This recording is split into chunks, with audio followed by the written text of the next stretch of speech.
Now, I said, what if you had received a scanned paper plan, right? So they send it over to you, it's a PDF, but it's actually just an image.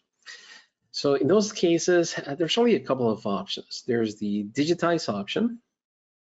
And if you have a tablet, I don't know anybody that owns a tablet anymore.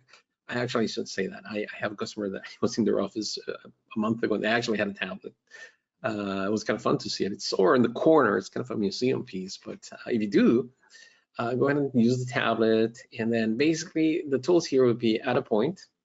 I do it with my mouse, by the way. So add a point, if you can spot elevation, maybe bring in a 2D polyline, a 3D polyline, you're doing rectangles, so on and so forth, and just trace it. There's this tool here for contours, which I like. In a sense, it's kind of that idea of you can trace the contour line on the map, right? Go through that process. And then basically, once you finish one contour line, it steps up to the next contour line value. So if you have 1 foot intervals, 1 foot elevation contours, then, finish one, it will go from 101 to 102 to 103, so on and so forth as you go. It's also negative, by the way. So you start at the high point, 200, it'll go on 199, 198, etc. So there's a couple of options there. Now for rasters, if it's an image and you don't want to digitize, you can try the raster. And this is where you actually tell the software, okay, I am trying to trace a line. And what you do is you zoom very tight and you tap on the, I want to call it, lack of a better term, the blotch, right? So kind of that ink area. Depending on the PDF, depending on the scan, I've seen, I was working with somebody last year, they received one. It was a really, really good scan, honestly. Actually, at the beginning, I was fooled. I thought it was a vectorized PDF. It was that good of a scan, but it wasn't, right? So on that one, using the trace lines, the trace polylines worked phenomenal. It was very easy to convert that one. It's just a little bit of work, of course. I mean, you're doing raster to vector, but it was really, really good. Most of the time, you see all faded paper plans. So if you can get a few of those to work, that's great. The other thing is there's also down here a raster to text, and actually I love this one. You have contour lines and things like that, or just some text that you really want to bring over to your CAD file. There is an option to, you click on the ink area, right? And it will try to recognize the text. So it's a phenomenal tool, and you can do similars and things like that. So this one is really, really great, right? So just so you know, there's a couple of those tools to try whenever you have a file like that, right? Okay, cool. So we did what we did there. Let's kind of switch gears to a different type of PDF. So let me go ahead and save this one, so we'll keep it as a reference for later if necessary. I'll click here on new. I'm not gonna go through the process of starting a project. You guys probably already know how to do that. If not, there's how you did at the beginning. All right, so now let's bring a different one. I want to show you guys what happens when you don't get a vectorized PDF, right? Let's go here. Now my next one is this one here, PDF, and there it is. So that's a structural foundation. This one's actually red line, so they're still working on it. So notice the difference. So now the software doesn't say keep the PDF. I don't have that option. Now it's the use colors for layers. Now there is a layer table. Honestly, I've always had an issue with that. Here's what I have in this file, which just started with, it's a blank file, Carson blank file, so there's not a lot. Then out here, then you have, you really have all the matching of colors and things like that. So unless you had clear layers, this one's not worth it. But again, you can save it, you can map the layers, and it always happens the same way. It's a great thing to have. All right, so I'm going to use colors for layers, not as a block. I'm not joining nearest. In this case, because I know it's an architectural file, I'm not going to reduce vertices. I do want to skip tiny lines. And sometimes with architectural files, and by the way, I should probably show you guys what that file looks like, right? You understand what I'm looking at. So let's go here. I am talking and not showing, so that's my bad. My apologies. There we go. Right, so now we can see here, let me just close that part, because as I said, they're redlining something, so I figured this would be kind of a nice example to show. So there, we see a full structural foundation plan, right? So you have your foundations here, there's the shear walls, all the retaining walls, standard walls, architectural structural walls, etc. So, right, so this is what we're working from, right? Now, very normal, we're doing construction layout. Let me just cancel out that, let's move this to the side. So very normal, you're gonna have to use color for layers. So I'm gonna go ahead and click on insert line work. Right, now scale factor, by the way, I didn't show you the scale factor, so let's just bring that up here. And let's see, scale factor in this one is 1/8 of an inch equal 1 foot. All right, so we're working from an architectural drawing. Okay, pick point to insert PDF. I always like to start at, sorry, let me click here, 5,000 to 5,000. Here we go. Rotation angle is 0. Scale. So again, architectural 1/8 of an inch equal 1 foot, so it's an 8 scale. We'll later on, this one is a little more complicated than the one we just imported. There you go. But now, and same as what happened just a second ago, we have a full plan. And there it is. And again, we have lines and things like that that we can work from. So that's a fantastic thing to do. Now, I looked earlier when I was getting ready for this class, and you know, the F1 foundations are 7x7, the F2s are 9x9, right? So, for what I said before, you want to do, so I see this one is an F1. Cool, so let's do something quick. Let's do a distance. You can run the inquiry menu distance, standard distance command, same thing. There we go, and 7 feet. So again, my confirmation that I inserted the file and everything is in the exact you know, the right size, let's put it that way. Of course, you're gonna have to, you know, in this case, I know they have control point, they probably have the base points and everything, so I don't have that information, of course. But now I can work from there. Now, a trick that I use for this kind of drawings, this kind of PDF files is, for instance, this customer that I was working with, this file, or this customer actually last week, you know, they're looking at foundations, you know, they're looking at slabs, foundations, they really need the architectural stuff. So how can we distinguish this? Because if we open the layer control, you'll see what he did. It said, oh, wait, there's a shade of black, many shades of black and gray. And that's how we figure out what he was doing, right? Now there are some reds, which as far as I know, those are the red lines, right? Funny that it transfers red, so it is red lines. But there we go. So the little trick that I use is, you know, I'll tend to do something like this. I'll click on a layer or an object, so it pops up the layer here. And a little trick in IntelliCAD, you can go click here on yellow and there, and then I switch it over to yellow. It's just because in my black background, it pops up a lot better, right? Maybe I can do the same thing here. So let's click on that one. This might drag a few more things that I'm not interested in, but sorry, I just scrolled down. Let me escape, just to make sure. So escape, I'm gonna grab the little line so we have it. I know it's part of the foundation that I'm looking for. So I can click there, click, and turn that into yellow. There we go. That dragged a few more things. The column ended up in being kind of the similar color. So, but then, you know, even if it's only one layer, you know, as yellow, it pops up on screen, right? So again, what do we want to do in this case? Well, what they wanted to do is they wanted to get the points for layout, right? So what we can do is go real quick into points. Again, that idea of the points menu is up there. By the way, I have some defaults. My Carson configuration where I like the attribute number 5, which is this one, and I like to place plus signs or so. But again, this is something you can change. Let's say that we want to use an X for this one, so we'll switch over to SPT 10. Now, this is layout, just pure construction layout, building construction layouts. So we don't need elevations. I'm going to turn that off. We're going to place all the points at 0. It really doesn't matter. Okay, so point number, blah, blah, blah, blah. Okay, point number. Making it up here. So let's start at 500. There we go. We want to draw the points. That looks good. Field finish for point styles. I'm going to say no. I don't care about that. I don't even want to think about it. So I just want to get an X there. I want to see a description for that. So I'm going to hit OK now. All right. Let's just do this one foundation, right? So what I can do is now go again back to points. I need to switch over to the survey menu. That's kind of my point here. And there I am. everything looks fine. Again, I'm going to turn off description, dialog prompt, and screen pick. All right. So let's say we're going to do it clockwise, starting on that corner. So I'm going to say there. Okay, perfect. I didn't have set up a what do we call this one? Cat net. Let's call this one cat. I had one before earlier, so I'm going to call that one.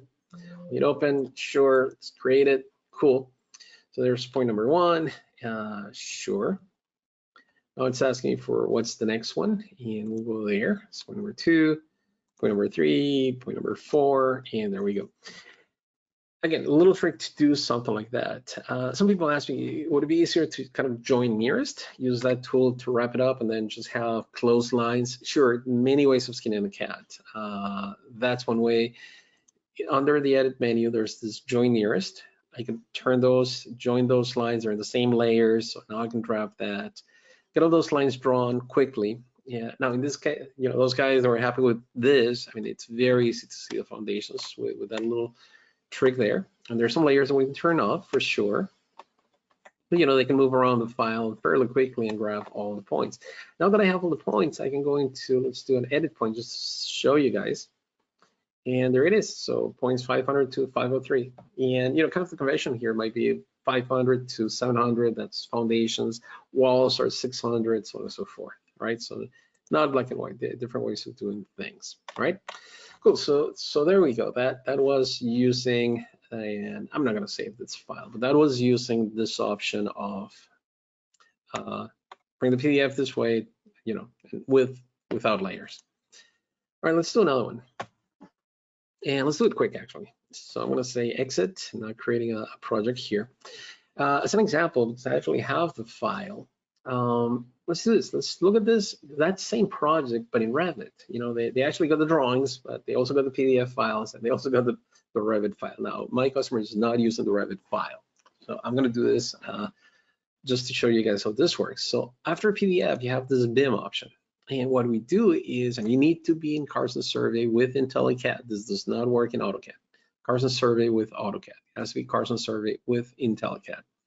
You have this option here called BIM Underlay. So we're going to click on BIM Underlay. And sorry, let's go back to my folder. There it is. All right, so running out of time, I want to show you the IFCs. So let's go and let's open up. Here's the Rev file. Okay, same thing. I mean, I like to do 5,000, 5,000. I'm going to go 5,000, 5,000. There we go. No need for scale factor. This is a full Revit model, so 3D model. No rotation. Should be fine. I'm going to bring it in. It's going to take a second or two. There's a little bit of detail in this particular file. All right, so there it is. Now, thing to know is that this actually came in 3D. So it's an underlaid 3D model, right? So there's a lot of information here. So things that I like to do. If you want to see how, what am I looking at? My preference personally, and this might take a second or two, I'm going to go view, 3D viewer, and do a drawing viewer, right? Highlight everything like that. And then I'm going to hit enter. It's going to take a second or two because there's a ton of entities there. There we go. So there's the Revit model. So this is what we imported. Now, if you think about it, we're actually looking at it from a top view, right? So that's what we have. Right now, we have the top view of this particular model. So, this is telling us all that we got, etc. That's one way of looking at it. Now, the important thing is if you click on the BIM model, so highlighting the Revit model, I'll go back to the BIM menu, then there's this BIM properties, right? So that's what happened on this one. Now it's telling me, hey, you have multiple categories in this file. Now, I'll be honest with you guys, I cheated a little bit also. There was a couple of other Revit models associated. It's called attached or referenced, if you wish. So I removed that. I just left this structural model. I just left the foundation, basically the structural model. So what I can do now, for instance, I can tell the software, hey, I'm actually looking for just the foundations. I'm not interested in columns, lines, direct models, floors. Voila. we have exactly the same thing that we had just a second ago from the PDF, right? So as you guessed, what I can do now is I can go start snapping around. Now I can start placing those points and things like that, right? Now, there's a couple of things to know also about here in the hierarchy and views. This is based on what the software is reading in the Revit model, right? So in Revit, I don't know if you guys are familiar, most of you are probably not, but what happens, Revit has a lot of views and things like that. So what this is doing is telling you, hey, here's all the views that I found in the Revit model. And the reason for that is because they control the visibility of the objects. So, if I knew specifically which, this might be level 0 foundation plan or something like that, if I can find that view in this list, I can tell the software, hey, show me what Revit would show in that particular view. So that simplifies the views quite a bit. Or, like the better one, I know I'm looking for foundations. The company I was, that's working with this project, all they do is concrete foundations. So this is all they need. Blah, blah, blah, go digitize, etc. Okay, great. Now, for those of you, especially if you're international, there's also another option, and a way to transfer files between BIM smart models, whether it's Revit or ArchiCAD or whatever, is to use IFC files. IFC is kind of the equivalent to land XML for BIM files. All right, so let's bring another one, and we're going to go in here, and we're going to go BIM underlay. And I have a couple of IFC files. So I'm going to bring an IFC file, and let's grab this one here.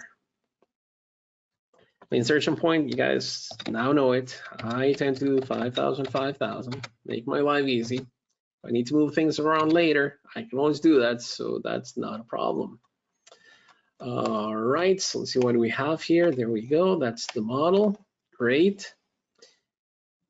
And, one of the things that I should probably do, and it's different ways with skin and cat, by the way, guys. So remember that I said, well, do a 3D view, show it that way, so forth. Well, another thing you do, and I'm a cheater, by the way, so I'm going to do 3D viewpoint. You can go to the view menu, 3D viewpoint. That's the name of this command. I'm just going to type it in and switch it over to a 3D view. Now, you need to zoom extents after you do that. And there it is. Now, I want to see it shaded. So I want to switch over my shade mode to shade. By the way, you can type in shade, be done with it. And there it is. So here's what we have. Now, I was curious, and honestly, I got this file just a couple of weeks ago from one of our guys in Europe, so I don't know much about this file. So let me do this. I'm going to snap there. I'm going to snap to the other endpoint here, take a measurement. Oh, 1.53. Okay, so my bad. This came, as you can see, clearly this came in metric. This is not feet, my mistake. Now, easy fix. Again, this is real life, this happens. So let me switch it over. I like to work from plan of view in those cases. All right, so I'm going to do edit, and under the edit, I'm going to scale, but I'm going to use a scale wizard this time, right? No trick, I'm going to do it in 2D, entire drawing. My base point, I'm going to keep at 0, 0, right? My source units, metric. My destination, let's assume US feet, right? Could be international feet or US feet. I'm going to use US feet for us. I'll hit OK. And voila, there it is. If I would do the same trick, by the way, I like to switch over to plan. It's kind of an old habit, honestly. You didn't have to do that to run the scale. It would have worked anyway. Okay, so now, and what I'm doing is a little quick rotation there. Sorry if I'm going too fast. Snap there. Snap there, perfect. Yeah, there you go, 5 feet. That makes a lot more sense. Now, if I click on the model here, it's an IFC model, and just so you know, IFC models are a little different than Revit models. So for you guys here in North America, you're going to get Revit files, so it's very easy. There's views and things like that. IFC models, on the other hand, they don't bring that information. So there's no views or anything like that. There is a hierarchy, but it's kind of the schema of that thing, right? So you always want to keep on the IFC project. There's an IFC project here that you always need to keep on. Now, other stuff you can turn off, right? So I can turn off the windows. There's the standard case, which I don't even know what it is. The stairs, I need the spaces, of course. Let's say we're going to keep this lap here. I don't need the railings. There's some railings back there. I already saw that. We need to keep that one open. Open element. IFC doors. Need doors. Don't need the columns. I think we need this one. Yeah, that's so. There's two goofy categories always, like the building and the project, which it's kind of funny that they're there, but whatever, they're there. There's that proxy. Yeah, sorry, did it again. And I don't need the beams.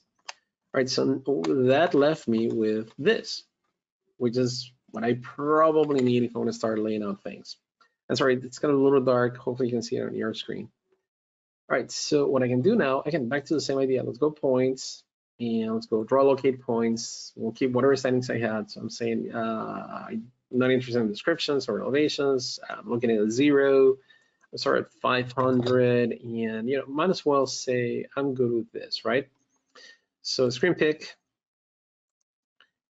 There is, oh yeah, of course, I need something, right? So let's do, I'm creating a CRD file. You guys know that. So we need a CRD file.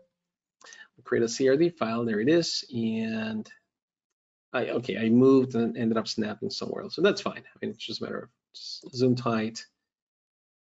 Sorry, snap on the other. Ooh, there's, maybe the view that I am.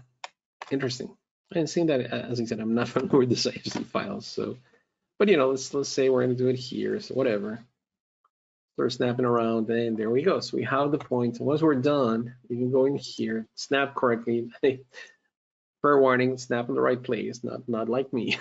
So there we go. So we have a handful of points there on this IFC file, which now we can use for layout purposes. All right, so that's it. A little quick overview on vectorized PDF files. Bring one of those in. We talk about image PDF files, a Revit file, an IFC file.